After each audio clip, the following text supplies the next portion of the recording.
عارفين لما يبقى في حد ربنا خلقه عنده موهبة مش طبيعية؟ لعيب لما بتتفرج عليه وهو ماسك المضرب تحس انه مش بيلعب، تحس انه ماسك آلة موسيقية وعمال يعزف عليها. النهارده انا جاي احكي لكم عن حكاية واحد من امهر واذكى وامتع اللعيبة اللي ممكن تتفرج عليهم وهم بيلعبوا بادل. النهارده انا جاي احكي لك حكاية اوجوستين تابيا، او زي ما الناس بتتكلم عنه موتزارت دي كاتاماركا. تابيا اتولد سنة 1999 في مدينة اسمها كاتاماركا في الأرجنتين. زي ما احنا عارفين الأرجنتين المدن اللي احنا دايما نسمع عنها بوينوس آيرس، روزاريو، هي دي المدن اللي دايما بنشوف اللعيبة حتى جاية منها، زي ميسي ومارادونا اللعيبة اللي جاية من روزاريو. كاتاماركا بلد أو مدينة عبارة عن مدينة زراعية كلها جبال، مش المدن اللي تقدر تسميها ان هي تنتج لعيبة رياضية كتير. وعلى عكس ده تابيا من هو صغير كانت حياته كلها عباره عن ملعب بادل. حتى المدربين بتوعه من وهو صغير كانوا بيقولوا الولد ده لما كان بيمسك المضرب الناس كلها كانت بتقف تتفرج، نقط المفروض خلصت والناس خلاص بتسقف وبتحتفل بيها بنلاقيها مره واحده لسه ما خلصتش وتابيا بيرجعها تاني بطريقه ولا اكنه بيعزف موسيقى. وفضل طول حياته عايش ما بين ان هو بيروح لاهله وبيلعب بادل في النادي. طبعا الكلام ده كان في كاتاماركا لحد ما نوكس بدات تعمل له سبونسر شيب. وهنا بقى انت تيجي تسالني سؤال حلو قوي، طب هم ليه الناس سموه موتزارت؟ طب انا احب اقول لك حاجه احلى واحلى كتير. انت عارف ان الناس سمت تابيا موتزارت قبل اصلا ما يكسب بطوله واحده في حياته؟ الولد ده من وهو صغير كان بيعمل بجد حاجات الناس مش متخيله ازاي ممكن لعيب بادل يعمل اللعبه دي. وفضل يمشي في طريق البطولات بتاعه لحد 2013. 2013 كانت مرحله فاصله في حياه تابيا. استدعى لمنتخب الناشئين تحت 14 سنه. البطوله ساعتها كمان لحسن حظه ان هي كانت في بوينوس ايرس في الارجنتين، فبالنسبه له ما كانش هيبقى عنده مشكله قوي في الحركه وان هو يبعد عن اهله، لان هو بيحب اهله قوي ومش عايز يبعد عنهم، هو دايما عايز يبقى موجود معاهم. لعب تابيا كاس عالم للناشئين وكسب تابيا كاس عالم للناشئين. وهنا ظهر عندنا شخص مهم جدا، اندريس كارتيجياني. اندريس كارتيجياني ده بيعتبر الاب الروحي بتاع تابيا. ده راجل هو المدرب بتاعه وكان دايما بيساعده طول ما هو في كاتاماركا. اقترح عليه ان هو يبدا يروح يعيش في روزاريو. روزاريو دي المدينه اللي انتجت ابطال العالم في كل الرياضات، مارادونا، ميسي، كل الناس اللي بتعزف بالرياضه طلعوا من المدينه دي. اندرياس خد تابيا روزاريو وكان عامل له سيستم غذائي وبدني مش طبيعي. الولد ده كان بياكل كل حاجه بحساب، بيعمل كل حاجه بحساب. خد له كمان شقه قدام الملعب، فتابيا كان بيعدي الشارع يخش يلعب في الملعب، يرجع البيت لو ما لقاش اكل بينزل الملعب تاني. الناس الاداريين بتوع الملعب لحد النهارده بيقولوا احنا كنا بنعتبره واحد مننا ومن عيلتنا، فكنا بنديله اكل معانا وبناكله وبنساعده. خلينا برضو نتكلم بعد روزاريو ايه اللي حصل، ايه اللي وصل تابيا ان هو من مدينه في الارجنتين ان هو النهارده رقم واحد على العالم. تابيا زي ما كلنا عارفين هو سبونسرد باي نوكس. نوكس بتاخد السبونسر شيبس بتاعتها بطريقه مختلفه شويه، ان هي بتبدا تتعامل مع اللعيب ده اكنه منتج.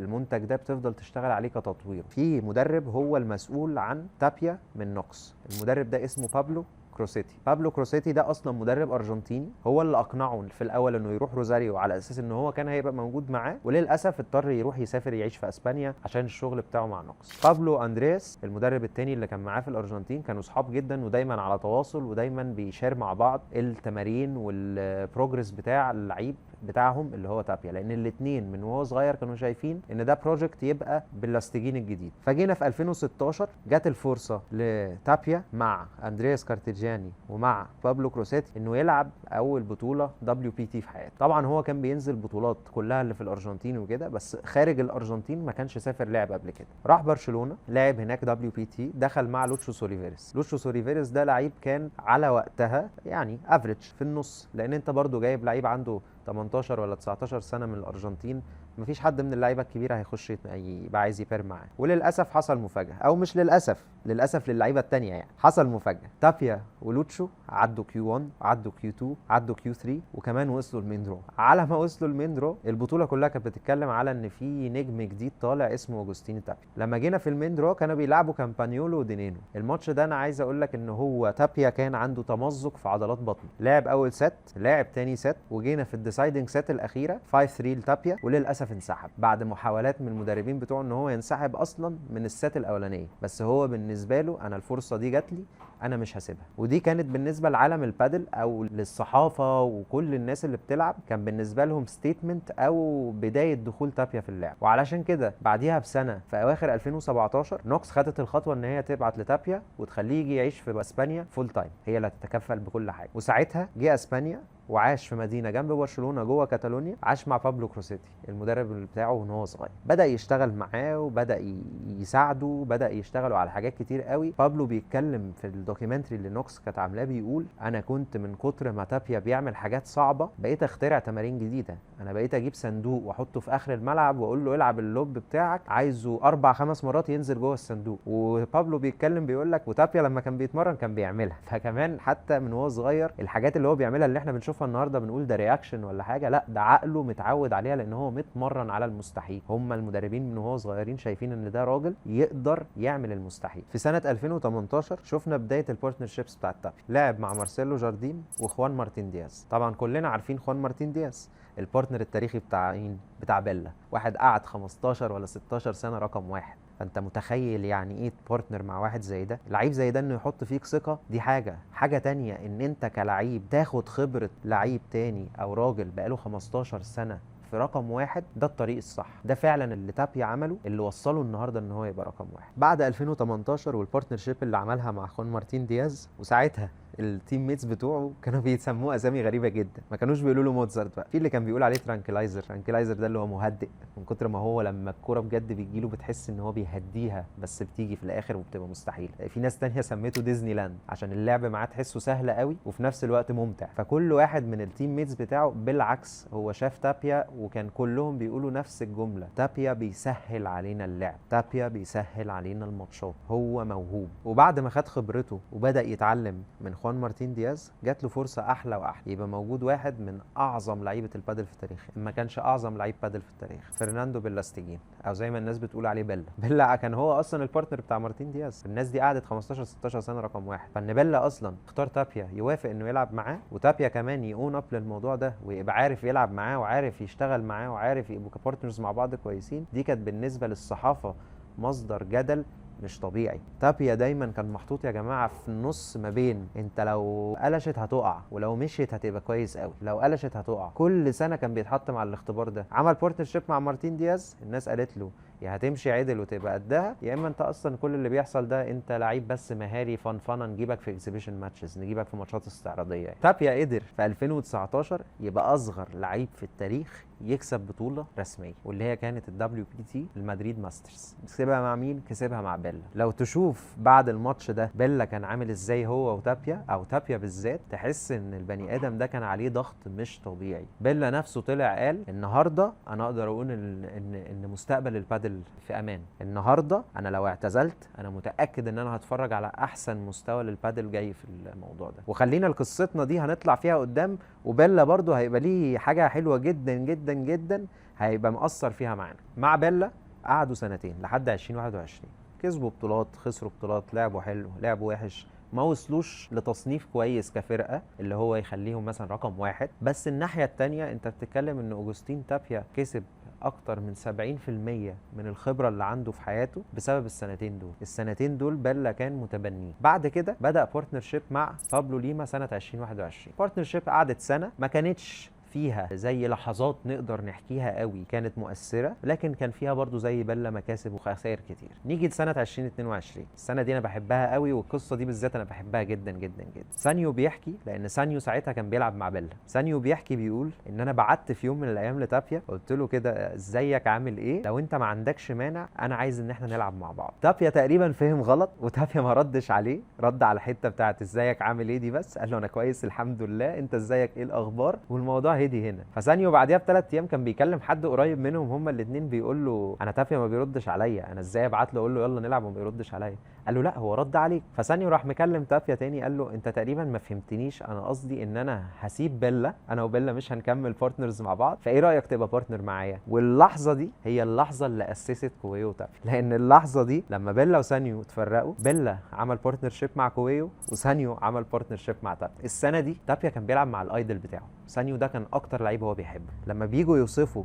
السنه دي مع بعض بيوصفوا ان علاقتهم دي زي علاقه اتنين بيحبوا بعض، اتنين متجوزين، نظراتهم لبعض كانت نظرات كلها حب. سانيو بيتكلم بيقول اكتر حاجه نجحت الفتره دي ان احنا كنا بنعرف نتكلم في اي حاجه، سواء الحاجه دي اجريسيف مش اجريسيف، هتضايق مش هتضايق، في اي وقت من الاوقات. عشان كده الناس دي حققت حاجات كويسه جدا، ووصلوا ان هم يكونوا رقم 2 على العالم، وخسروا الماستر فينالي من شينجوتو ودينينو في ماتش روعه. جت سنه 2023، السنه اللي في بدايتها الصحافه في عالم البادل كلها كانت ما عندهاش سيره غير اوجوستين تابيا وارتورو كويو. بعد ما بيلا اداله الخبره الكافيه بدا يبارتنر مع ايه؟ مع تابيا. ازاي البارتنرشيب دي حصلت؟ هم اصلا بقالهم سنه بيتكلموا ان هم عايزين يبقوا مع بعض، بس كل حته او كل كامب من الكامبس دي بيتكلم على ان لا مش دلوقتي، لا احنا مش جاهزين، لا خلي تابيا مع سانيو يتعلم، لا خلي كويو مع بيلا يتعلم، لحد ما وصلوا ان هم مع بعض. والصحافه ما رحمتهمش. ده اختيار يا اما هيبقى حياه يا موت، شبهوها بكده حياه او موت، لان انت هتعيش لو انتوا الاثنين عرفتوا تتعاملوا مع بعض، يا اما هتموت لو انتوا الاثنين ما عرفتوش تتعاملوا. ليه؟ طول عمر الاثنين دول في حياتهم بيلعبوا في فرق، هو مش الكابتن او هو مش المسؤول. لما تلعب جنب بيلا ولا تلعب جنب خوان مارتين دياز، مش هتبقى انت اللي عليك المسؤوليه انك تدير او ان انت تدير الفرقه، انت طبعا هتبقى بتتعلم وكل حاجه وعندك مسؤوليات، بس مش زي دي. المره دي بجد اتحطوا في موقف ان ما حدش فيهم لسه عارف مين اللي هيشيل، واللي هيشيل المسؤوليه هو تابيا. بدات السنه دي بدايه رائع. كويو وتابيا من اول السنه بيعملوا نتائج مذهله، ماتشات وان سايد جيم مرعبه. الناس دي بتنزل الملعب بتخرج منه تحسهم شيك، مش عرقانين ولا فيهم اي حاجه. في السنه 2023 كويو وتابيا عملوا بدايه ناريه، 6 بطولات من 6 بطولات، 32 ماتش ما خسروش فيهم ماتش، بس ما كانوش بيناطحوا في حد غير طبعا ابطال العالم الاساطير. اكتر فرقه ساعتها كانت كسبانه بطولات وكسبانه ماتشات، ليبرون وجالان. ليبرون وجالان كانت ماتشاتهم دايما مع كويو وتابيا مش ماتشات ان ده رقم واحد ودول اللي عايزين يبقوا رقم واحد، لا دي كانت ماتشات الفرقه الجديده اللي لسه بتتكون، اللي لسه بتتعمل، لحد ما جت لحظه فاصله في بطوله سانتياغو في تشيلي 2023. النهائي بتاع الماتش ده حصل فيه حاجه غريبه جدا. جوستافو بوراتو المدرب بتاع كويو وتابيا بيحكي ساعتها، بيقول انا لو كنت في الملعب في اللحظه دي ما كنتش هتصرف التصرف ده، تابيا تصرف احسن مني. انت متخيل لاني درجه؟ الماتش ده كان في اول ست 5-3 لتابيا وكويو، وكان ساعتها 40-30 لتابيا وكويو، فخلاص بوينت، هيجي بوينت واحده، خدوا الست ونكمل، والماتش ماشي في طريقه زي الفل، لحد ما مره واحده اتضرب سماش، طلع السماش ده بره الملعب. البوينت عاديه جدا لتابيا وكويو، الناس كلها بتسقف لهم. مره واحده الحكم راح مزعق او مش اتكلم او اعلن ان حسب البوينت لليبرون وجالان. ليبرون وجالان نفسهم ما صدقوش، يعني لدرجه ان هم كانوا بيتكلموا مع الحكم مع كويو وتابيا. بس لو بصيت ساعتها هتشوف تابيا عامل ازاي. تابيا ما كانش اللي هو بيزعق، ما كانش بيتكلم، ما كانش بيعترض، لا كان بيفهم وكان هادي. تحس ان هو كان في دماغه واحد بيقول له ايه، يا عم عديها لسه الماتش طويل، يا عم عديها هنكسب كده كده. ده اللي انت كنت تحسه من الاتيتيود بتاعه. حتى حكم الماتش نفسه طلع بعديها وقال انا اول مره احس ان حد محترمني لهذه الدرجه مع ان انا غلطان غلط كبير جدا. وده يقدر يقول لك شخصيه تابيا عامله ازاي. الماتش ده خلص تاني ست، اول ست خلصت 6-4 لكويو وتابيا، تاني ست خلصت 7-6 لليبرون وجالان، واخر ست خلصت 7-5 لكويو وتابيا. وبعد الماتش ده بص للكاميرا، ده اول ما الماتش خلص بص للكاميرا وراح عامل كده،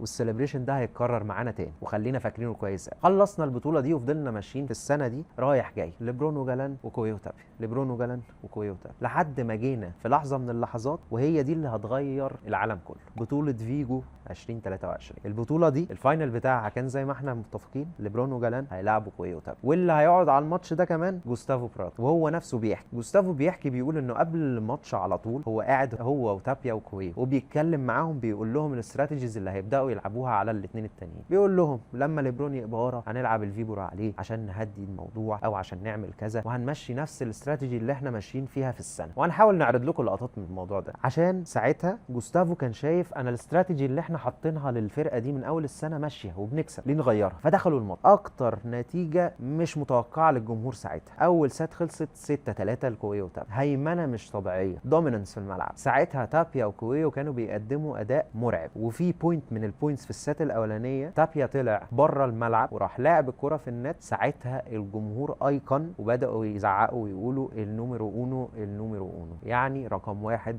رقم واحد. ده كان في السات الاولانيه. السات الثانيه الملعب كله توقع ان هيحصل رد من ليبرون وجالان، ما هو ما ينفعش رقم واحد يقعوا بالسهوله دي، وللاسف ده اللي احنا ما شفناهوش. السات الثانيه كانت ماشيه زي الفل لحد 5-4. 5-4 الكوي وتابيا، وفاضل جيم واحد، كسبوه يبقوا رقم واحد على العالم، ما كسبوهوش هيبقى 5-5 والسات دي هتكمل وهيبقى الموضوع ايه، معقرب. جوستافو براتو بيحكي بيقول انا طول حياتي عملت غلطات تدريبيه كتير جدا، اكبر غلطه تدريبيه عملتها في حياتي كانت في اللحظه دي. اللحظه دي لو هتشوف معايا تابيا قاعد مش باصص على المدرب اصلا، باصص قدامه في الملعب مركز، حاطط الفوطه على ركبته ومش فارق له اي حد. كوي هو اللي باصص لجوستافو براتو. جوستافو نفسه اتوتر لان خلاص فاضل 4 نقط وتبقى رقم واحد على العالم، فراح باصص لكوي وراح قايل له يلا بينا نخلص الماتش ده، انتوا اللي لازم يبقى عندكم الخبره دي عشان انا ما عنديش خبره ان انا ابقى رقم واحد. وبيضحك، يعني كان بيشاور على موضوع ان هو كلاعب عمره ما لعب ان هو يبقى رقم واحد على العالم، فانتوا بقى يلا وروني الموضوع ده بيتعمل ازاي. فعلى اساسه تابيا خد الموضوع كموتيفيشن عادي جدا. المشكله هنا كانت في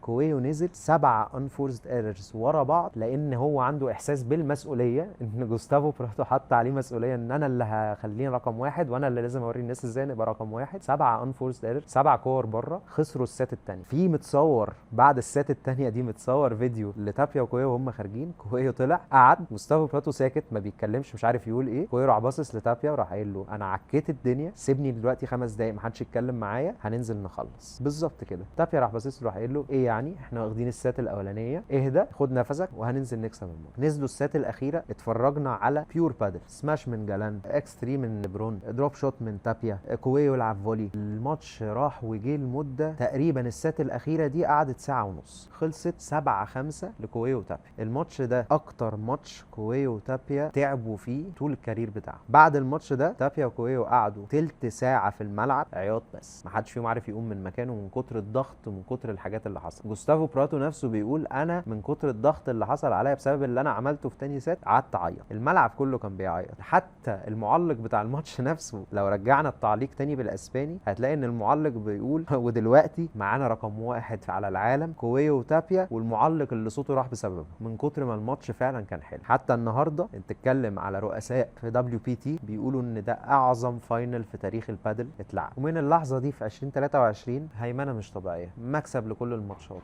واللحظه دي اللي خلتنا ان شاء الله توصلنا للحلقات الجايه اللي هنعملها لكم، اللحظه دي اللي بدأ فيها سقوط ليبرون وجالان. الماتش ده السبب الرئيسي علاقه ليبرون وجالان انتهت ليه. بس خلينا دي نحكيها لكم في حلقه تانية. نكمل. 2024 دخلت علينا، قلنا نشوف الصحافه طبعا ما بترحمش، هل هيكملوا ولا هل هيبقوا البير اللي بيطلع يبقى الاول سنتين ويقعد. 14 بطوله، 47 ماتش متواصل بدون خساره، انت بتتكلم في 2 لسه ما جابوش ال 25 26 سنه بيكسروا كل الارقام اللي ممكن تتكسر في الحياه. الاثنين دول لسه بيكبروا، لسه هيدوا تاني للرياضه، ولسه هنشوف منهم اكتر بكتير. 2025 اهو احنا فيها وانتم بنفسكم شايفين مفيش حد عارف يقرب من الليفل ده. ممكن ناس تكسبهم ماتش، ممكن ناس تكسبهم بطوله، بس عمر ما حد هيعرف يعديهم السنه كلها، عمرها ما هتحصل. عمرنا ما شفنا حد هيلعب زي كويو، عمرنا ما شفنا حد هيلعب زي تابيا، وما اظنش عمرنا هنشوف حد بيلعب زي كويو وتابيا مع بعض. لو عجبتكم الحلقه اعملوا لايك وسبسكرايب للشانل، قولوا لنا في الكومنتس عايزين تشوفوا حكايات مين تاني معانا كده الفتره اللي جايه، ونشوفكم ان شاء الله في حلقه جديده.